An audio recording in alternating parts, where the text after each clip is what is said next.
জীবনের দীর্ঘ 4 বছরের অনার্স 7 বছর কাটিয়ে দিলাম। বহুল অপেক্ষাকৃত আজকের এই ভাইবা সেশন জট নামক এক অভিশাপ আমাদের জীবনে অনেকটাই ছেঁড়া কথা তেজপাতার মতো করে দিল। এই ভাইবার জন্য কলেজে এসে অনেকেই উচ্ছ্বাসিত। বহুল অপেক্ষাকৃত ভাইবা আজ হতে চলেছে। আবার অনেকেই কিছুটা উদ্বেগ উৎকণ্ঠা নিয়ে ভাইবার জন্য প্রস্তুত। এই সেই ভাইবা যার জ্বালায় জীবনটা জ্বালাফালা। অনেকেই ভাইবা নিয়ে করেছে হাসি তামাশা। সকলের মধ্যে চলেছে ভাইবা নিয়ে আলাপ আলোচনা। কার বাগে রয়েছে কেমন প্রশ্ন তা নিয়ে সমালোচনা।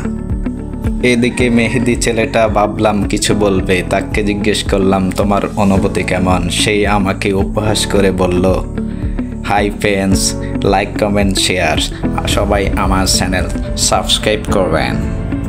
তার এই উল্টাপাল্টা অনুভূতির কথা শুনে আমি বড্ড হতাশ। আমার অনুভূতি বোতার পর্যায়ে। অমনি মেয়েদের ভিডিও করতে গিয়ে খেলাম মিলিয়াফার জাড়ি। তারপর গেলাম লামু আপার কাছে, তাকে বুঝাচ্ছি যদি একবার ভাইরাল হতে পারো তাহলে টাকা কামাবে কড়ি কড়ি।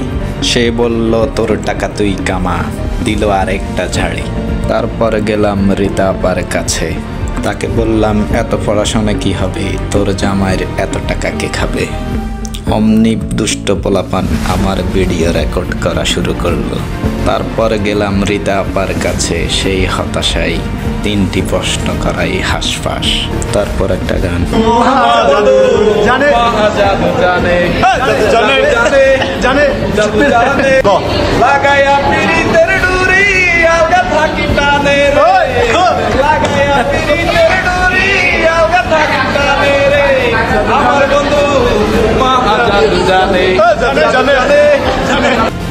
তারপর দেখেন এই মেয়েটা, তার ভাইবা নিয়ে নেই কোনো আবেগ, নেই কোনো উৎকণ্ঠা উচ্ছ্বাস।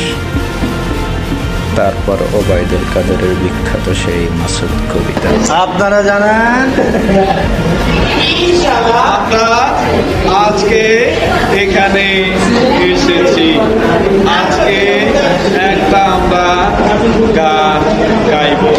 গান গাওয়ার আগে আমরা একটি মাসুদ ভালো হয়ে যাও কবিতা,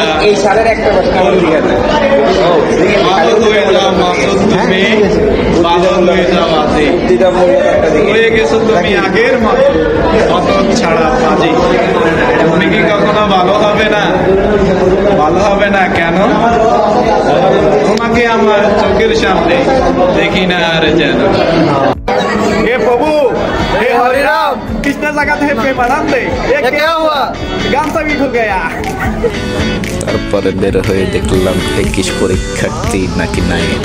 অমনি উল্টা পিঠ হয়ে শুধু পোজ দিতেছে। তাকে বললাম এবার তোমার ভাইরাল হওয়া কেউ ঠেকাতে পারবে না। তারপর চলে গেলাম আবার ভিতরে গিয়ে বসলাম মসলের সাথে। মসলেকে জিজ্ঞেস করলাম তোমার আজকের ভাইবা নিয়ে অনুভূতি কেমন। সেই অনুভূতির কথা বলতে গিয়ে বলল আজকের অনুভূতি চরম বোতা।